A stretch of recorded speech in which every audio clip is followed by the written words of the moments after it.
Hi, this is James from Tabletop Gaming Guild, and today I'm going to show you how to play The Last Kingdom. The Last Kingdom is designed by John DeClaire and published by Gamelin Games. It's going to be a 2 to 5 player game, and let's go ahead down the table and let me show you how to play The Last Kingdom.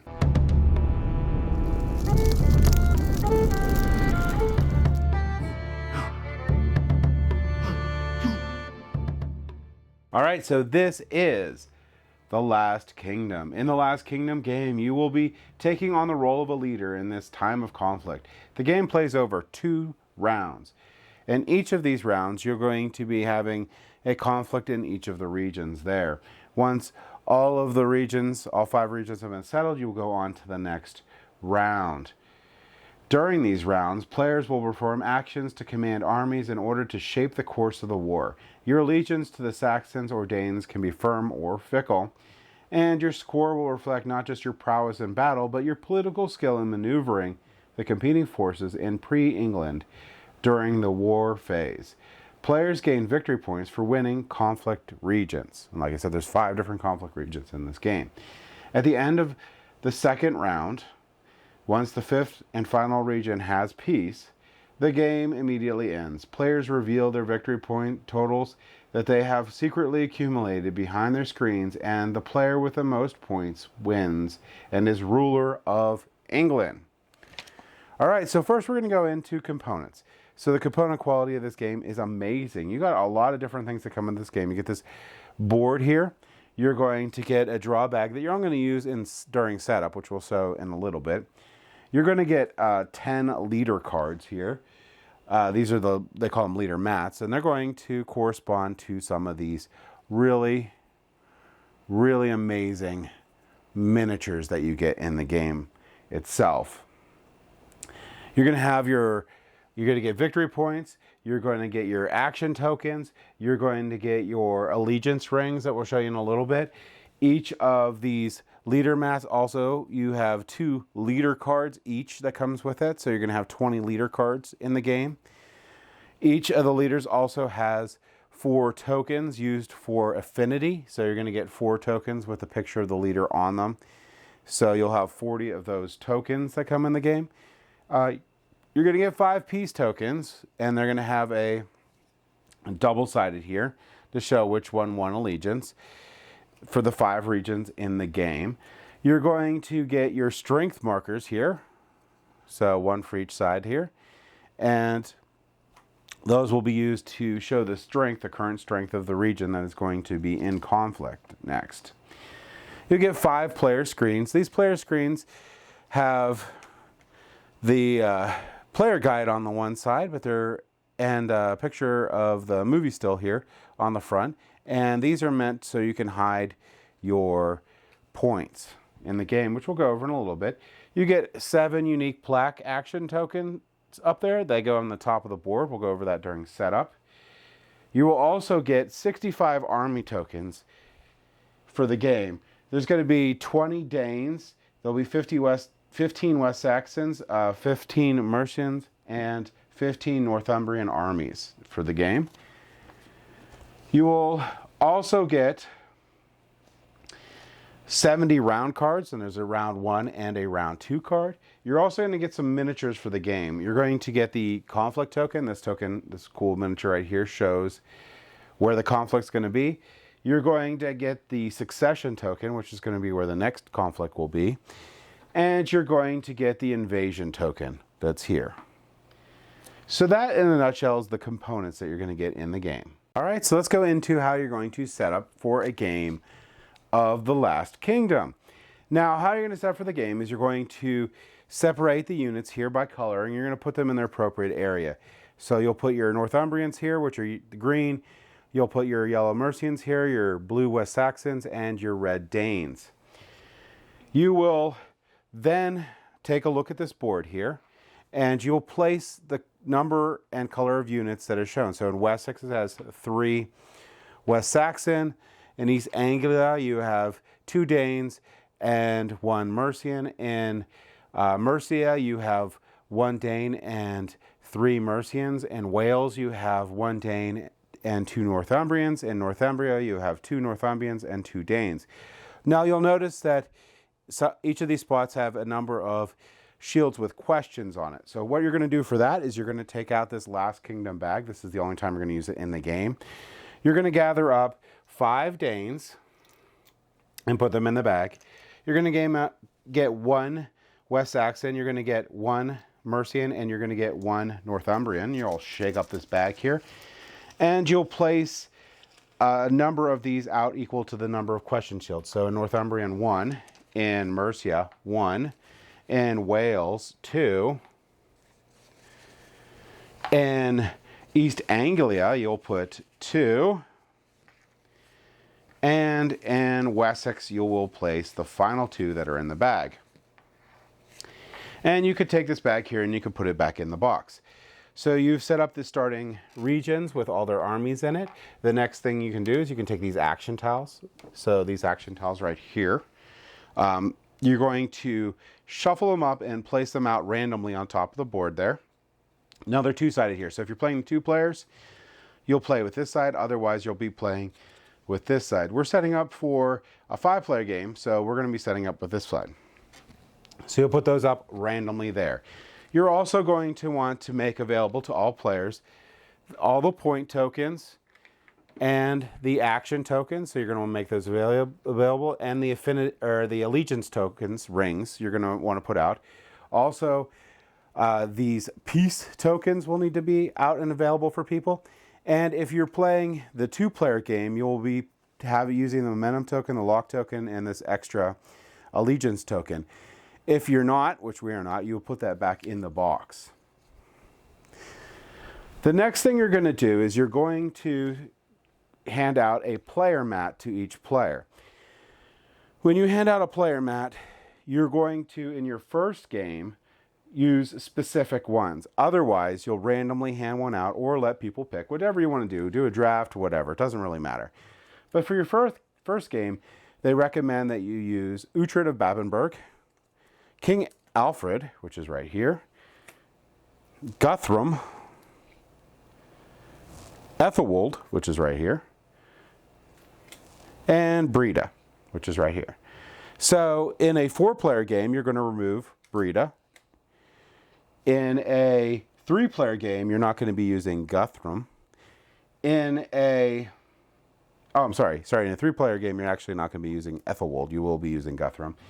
And a 2-player game, you'll actually be using just Uhtred and Ethelwold.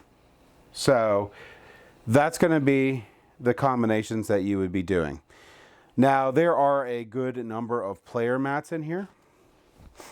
So like I said, here's Guthrum, here's Ethelwold, here's King Alfred, here's Uhtred of Babenberg, here's Breda, here's Siegfried and Eric, here's Ethelwulf, and then here's Ragnar the Younger, here's Ethelflaed, and here's Oda the Elder.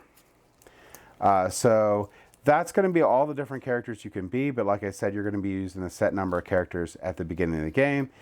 Couple things to note. So let's say we go ahead and pick on Uhtred of Babenberg. So if we pick on Uhtred of Babenberg, and that's the character we're going to get, you're also going to give each player, when they get their character, their matching cards. So there'll be 2 for each character. And these cards will be available for the entire game for that player. You'll also give them a shield here, which will also have the handy game guide on the one side. And you'll give them 4 affinity tokens that match their character's picture. So in this case, we would grab the picture that matches Uhtred. Now we would look at the player board right here, and we can do a starting affinity for that character using their tokens. So in here, Uhtred has 2 affinity with Danes, and 1 affinity with West Saxons, 1 affinity with Mercians, and 0 with Northumbria. It also shows the starting action tokens. Now, action tokens and points are going to be hidden behind your screen. So Uhtred would get 5 action tokens. We'll take those action tokens and place them behind his screen there. The other thing we're going to look at on this player mat here is going to be the starting allegiance. So in this case, Uhtred has Dane allegiance. So the starting of Dane allegiance, you'll get one of these tokens here, and we'll flip it to that side to show that's the allegiance that Uhtred currently has. In addition to that, you're also going to take a look at the rank on the player here. So in this case, it's going to be 1. The player with the lowest is going to get the conflict token, which is going to be this one here. The second lowest is going to get the succession token, and you'll hand that to that player. We'll deal with those guys in a second. The next thing we need to do is we need to set up the round decks. And for the round decks, what we're going to be doing is we are going to take a look, and we're trying to find the ones with this, or sorry, with this picture down here. So this little symbol right here. And we're going to separate those all out of the deck. So I'm going to go ahead and do that for both round decks here, and I'm going to show you what we do next. Okay, so now that those are separated out, you're going to go through this, and you're going to remove any of the heroes that are in here that are in the game. So in this case, we have Ethelwald, and we have Breda, we have Uhtred that's in here, and that's it. So we can remove those from the game. Then we're going to place this face down. We're going to shuffle this up, and we're going to grab 3 of these cards. Ooh, there's a level 2 in there, sorry. 3 of these cards here.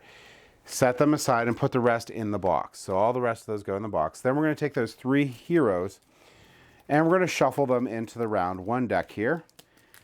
So once we have the round 1 deck shuffled here, we'll go ahead and place it on the board where it shows for the round 1 deck. The next thing we're going to do is we're going to go ahead and take out any of these for round 2 that are in the game. So we have Alfred in the game, so that gets removed. And we have Guthrum, so we'll remove those 2. Then we'll shuffle these up, and we'll randomly get 3. And we'll take those 3, and we will shuffle them into the round 2 deck. And that will be the setup for the round 1 and round 2 decks of the game. The heroes, unused heroes, can go back into the box there. Other things that we need to do is we need to find the hero miniature for each of the players. So in this case, I need to find Uhtred's hero miniature, which is going to be this one. And we're going to set the affinity marker to show the player's starting affinity, which in this case is going to be Dane. And then we're going to go ahead and see where the Uhtred starts at. And starting location for Uhtred is going to be Northumbria. So we'll put Uhtred up here. I'll go ahead and set up the other characters now. All right, so that's the board set up. Now, one thing I'll mention is in this starter game, Ethelwald would always be the person that gets a succession token. Uhtred would always get the conflict token. In addition to that, once you're setting your affinities, some people have asterisks by their affinities. If they have an asterisk by an affinity, you're going to want to check the asterisk over here. So in the case of King Alfred can never gain affinity ever at the game at any point to Danes. If Alfred was going to gain affinity to the Danes, he's going to gain points instead. It's going to be the same for some of the other characters in the game, but just be aware that that's something that's going to be on your character mat, and you'll want to read it. Also, it also helps it when you start the game there, especially on your first time ever playing the game, that each player should read off what their special ability is here. So everyone has this primary action where you can spend action points to move your hero to a different region, but not all of them are the same amount. This one here is going to require 2 action points to do it. Some are only 1 or more are in that area, so state how much that is. And here you're going to say after Uhtred moves, he may move an additional region. That's one of his powers that he has. He also has a permanent ability here. Uhtred is a 2-power character in round 1 and a 3-power character in round 2. Not all the characters have that. So if we use another example here and we look at Breda, if we look at Breda here, she also costs 2 action points to move to a new region, but hers is a market action. Other than Destiny is all, make the right choice, and to see is to be wise. They always cost 3 action points for her. So she gets a great price on the market reach, and so she can get some of the expensive ones or do some repeat actions, which is really cool. She has a permanent ability. Breda is a power 2 if in a region with a number of Dane armies equal to or lesser than the number of Saxon armies in that region. So that's her superpower. So everyone has like a little bit of an asymmetric power that they have. Read those all off. Game set up, and you're now ready to get into the game itself. In this place, the player with the conflict token is going to pick the region for the conflict. And in this case, Uhtred of Babenberg is going to pick Northumbria. Now you're immediately going to add up the strengths of the units in the region. So each unit itself is going to be 1 strength. And for the Danes, it's really simple, just the red units. You'll move that up, so it'll be 3. But then you also have to keep Uhtred in account, and Uhtred's ability gives them a +2. So there's 5 strength for the Danes in that region. So for the Saxons, though, you add up all of the other 3 colors, and they'll get 1 point per each. So in this case, it's going to be the 2 Northumbrians. So it'll be Danes at 5 and the Northumbrians at 2. And you'll leave that there. And anytime that changes at all, you immediately move the strength counters for that region that has the conflict. Now, in this case, we have Ethelwald. He's going to pick the place that's going to have combat next. And Ethelwald's going to pick East Anglia for some reason. So that's set. So a couple different things of terminology in the game. So just real briefly before we go into the game flow itself. Each player has an allegiance either to the Danes or the Saxons, and this is marked by your allegiance marker right here. Their allegiance marker can be flipped at different points in the game, so you can go ahead and flip to based on cards, or one of the action tokens from up above there can flip your allegiance token. But your allegiance token is going to be what's going to be determined how many points, if any, that you get from a conflict. Affinity is going to be here. Affinity is very important because affinity, as you move up this track, when you win a conflict, you're going to look at your affinity, and whichever had the majority in there is going to determine what your point score is going to be. So if Guthur had a 1 with Danes, every Dane that's in that area would be worth 2 points, not including leader, or not including your hero miniature itself. So that is a really important concept for the game itself, because you're going to really be looking at the area that has the conflict that's going to resolve before it goes over to the next area. Each of these areas is going to resolve, and you're going to look at your affinity, your place on the affinity track, your allegiance, and your place on the affinity track to see how much you're going to score per battle. And that's a good chunk of the game itself. So strength in general is always going to be 1 unless otherwise noted, so like Uhtred. But like I also showed you, the strength is always calculated in the area that's there. So if things move in or out, you're going to always be using this. So you always have a general idea of what's going to be there. Another important concept that you're going to have for while playing the game is if your affinity track ever makes it to the top and you go up again, you will gain points, 6 points every time you would gain affinity in that faction. All right, so let's go into gameplay itself. The game's going to take place over 2 rounds. Each round has 3 phases. You're going to have draft phase, conflicts phase, and the cleanup phase. After the second round, the final score is determined, and the player with the most points will win and be King of England. So in the draft phase, which this is not repeated, so in each round you only have 1 draft phase. This is very important to know because you're going to have 6 cards, and that's all you get for the whole game, or for the whole round. And the next round, you'll have 6 cards, and that's all you get. So you have to use them carefully.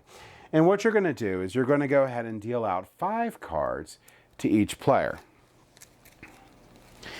And they're going to draft their cards. When they draft their cards, they're just going to go through, they're going to look at these cards, and they're going to pick one. Then they'll pass the other 4 to the left, and you're going to keep on going until you get to your last 2 cards.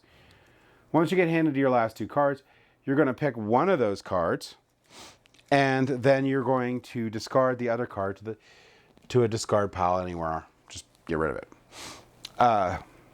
Now, after that draft of 5 cards, and you discarded one of them from your last 2 that you got, you're going to have 6 cards in your hand. And this is going to be your hand for the entire round. Once you play these cards, you won't get them back. Until in the second round, you will get back your hero's 2 cards, but you won't get these cards back. If you didn't play them by the end of the round, you lose them. So you're going to want to be very strategic in when you play your 6 cards over these 5 different combats that are going to occur in the round. Okay, so a couple things that are very important when you're drafting the cards. So these ones here are going to be your main action cards that you can take during the turn. And here is going to be instant cards. So after everyone has completed the draft, at the end of the draft, you're going to go ahead and play your instant cards. So you will go ahead and place these out and you'll gain the rewards. So in this case, I would get another action token, and I would now have Mercian, gain Mercian affinity. So I'd go up on the Mercian track.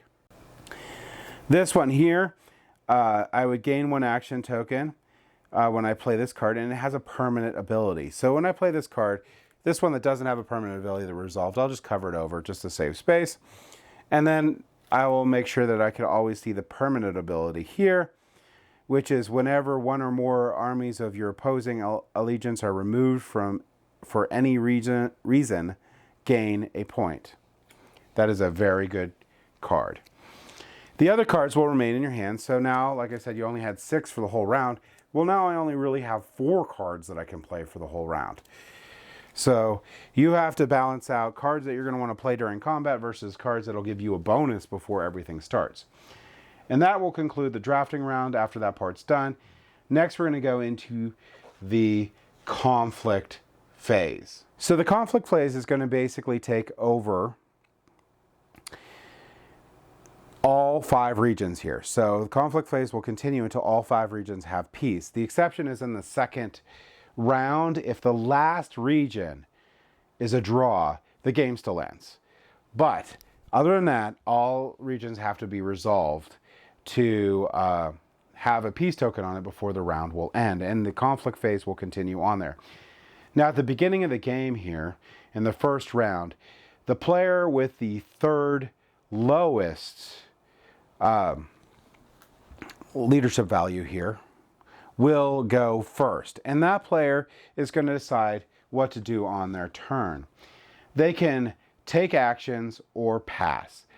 Now if they pass, it doesn't mean that they can't take another turn unless every player passes. If every player passes, then the conflict in this region will then go to be resolved. And we'll go over that in a second. But let's go ahead and talk about what you can do on your turn.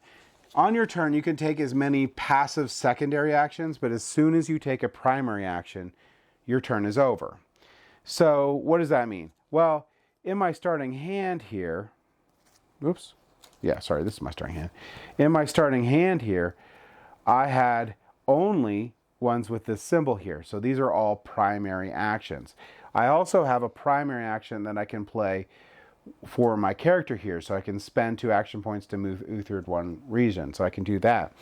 I can also spend action tokens equal to the number here underneath the action that I want to take. So if I want to take England is Born, I will have to pay 5 action tokens to do it. Now, the symbology on this game is pretty intuitive when you go through it. Like this one here, I just want to show you while I have it in my hand here. This one you'll place one Mercian, you'll place 1 West Saxon, and you'll place 1 Northumbrian in 3 different regions. That's why it says ABC. I'll go over a couple more, what the couple more of these mean throughout the game, but just know that's actually action. If you do your primary action, your turn ends. But you could do any number of secondary actions. Now, secondary actions, let me find one here. You might have gained one through drafting. And they have a little symbol like this. So if I take this secondary action here, I can play this, but then I can keep on going. Like this one here is chaos. when I decide to take chaos, I get a round 2 card, which is amazing and really cool. Card drawing in this game is not very frequent, so keep that in mind, because a card is a big deal in this game. So that's basically what you could do on your turn. You could take as many passive actions as you want, and then until you take a primary action. When you take a primary action, you will end your turn, and then it'll go to the next player. Now, like I said, you could pass, but there is a thing to do with passing where you can prepare for invasion. So if you pass and you prepare for invasion, so let's say I pass and I prepare for invasion, I want to do that, I get this miniature right here. Now, if I have this, I know that I said that if not everyone passes, you could take another turn. If you take this, you can't. You're out for that conflict until it's ready to be resolved. But you get some bonuses in that.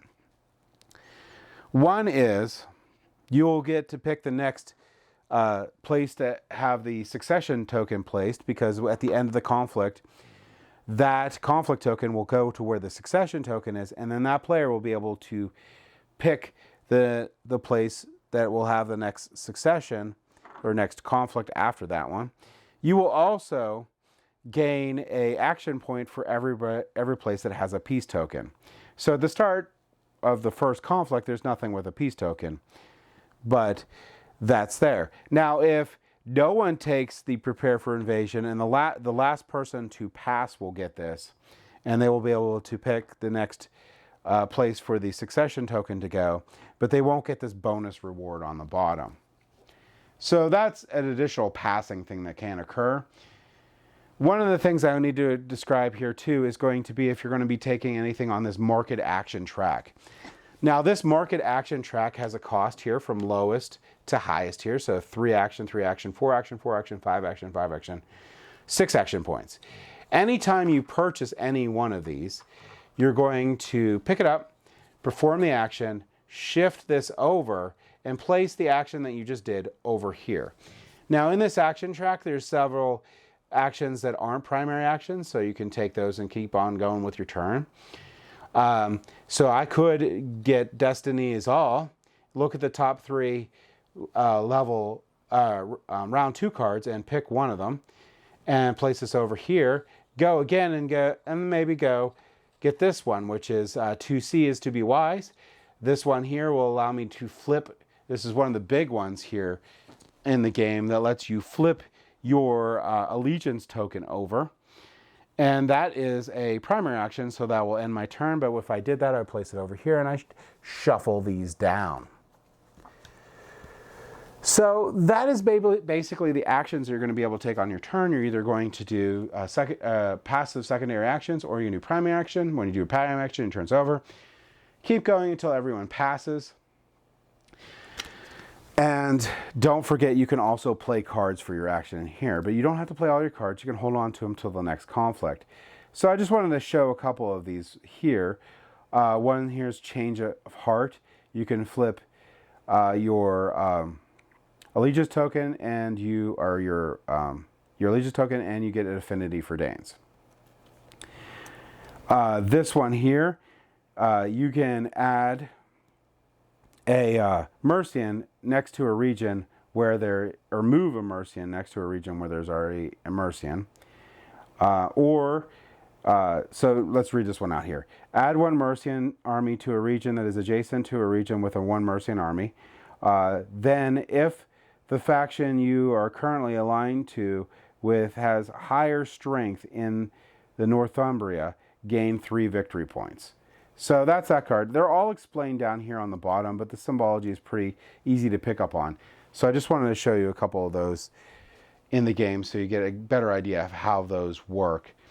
But action points are one thing that I will point out before we go to the next section here that you definitely want to use up before all 5 regions are done, but you actually want to be very conservative on those and use those as efficiently as possible. So let's say everyone passed. So if everyone passed, there's not going to be any more taking turns until the next region. You're going to resolve the conflict. So in resolving the conflict is pretty simple. If you have, you're going to count up the area here. So here you're going to have 5 for Danes and 2 for the Saxons. The Danes would win. Then you would look to see what each player's allegiance is. And if they're on this winning side, they're going to gain some points. All right, so let's go ahead and go over what happens when you resolve conflict. So everybody has passed. We're now ready to resolve conflict. So we're going to resolve conflict in this region here. So in Northumbria, we'll see that we have 5 Dane strength and 2 Saxon strength. So we'll place a peace token there showing the Dane side. Now, if it was a tie, we wouldn't place the peace token at all. The conflict would end. No one would get the winner or loser benefit. The conflict token would go to where the successor token is, and whoever has the prepared invasion token would pick where the new succession token goes for the next conflict. But we don't. So this place here, the Danes have won it, and we'll place the peace token there. All right, so for the winner, so each victorious player, so anyone that now has a Dane allegiance, will gain some points. So the winners here are going to take a look at their affinity marker. So you're going to take a look at where your affinity marker is. And that is how many victory points that you will get. So at the bottom is going to be 0, so you won't get anything. This level is going to be 1, 2, 3, and 4. So the question mark on here, how does that resolve? So we have, if we're going to do Uhtred here, he has 2, okay? So he can pick up to 5 armies in that region and or hero figure controlled by that player. So later on there's going to be cards that I can play to get more hero figures out there, but they are not my leader, so my leader can't count. So in this area, I don't have any of these figures out, so I don't have that to pick from, and I only have 3 Danes. So in this example, I'm going to pick the 3 Danes, and then I'll score 2 points each, so that's going to be 6 points. Now, if I had 5 Danes in here, I could have picked all 5 Danes, and then that would have actually given me 10 points. In regions like this, so let's say another one's over here, and let's say the conflict was here, and the West Saxons, or the Saxons won, I could, if I'm on a Saxon allegiance, I could have picked these 5 armies to score. If there was a 6th army, I wouldn't be able to pick that one, but I could pick those 5, and I would score allegiance according to what they are. So these 2 yellow, if I had, I would take a look to see what my scoring would be here, this West Saxon or this Northumbrian, and I would score affinity for that. And that's simply how that works. Now, the other thing that's going to happen is going to be if you lose the conflict. If you lose the conflict, it's actually not all that bad. If your allegiance is not, in this case, Dane, you're going to gain 2 action points. If you're the only player who has won or lost, you get another bonus. So for the winning side, if you're the only player that has won that side, you're going to get a on your own bonus, which is going to be 5 points. If you're the only player that lost in that conflict, you're going to get on your own bonus of an additional 2 action points. So you can get up to 4 action tokens if you lose a conflict.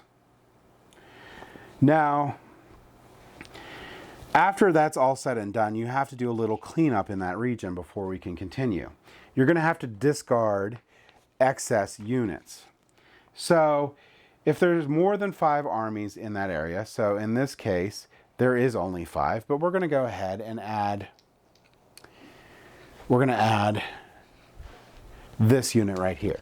So what you're going to do then is you're going to discard a unit that has the most from the region, and you're going to check again. Are you down to 5? Great. But let's say we had this. So we have 3 Northumbrians and we have 3 Danes. In that case, we're going to discard 1 from both. Then we're going to check to see if we're down to 5. And if we are, that's great. So at this point, now the conflict token to go where the succession token is, and the succession token will be placed by the person who has the invasion token to whatever region they want. Then we're going to do conflict in this region. So players are going to take their turns.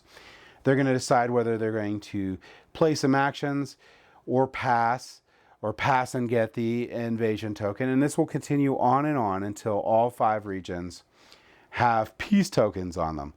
Once all 5 regions have peace tokens on it, you're going to go to the cleanup phase. So that's pretty simple.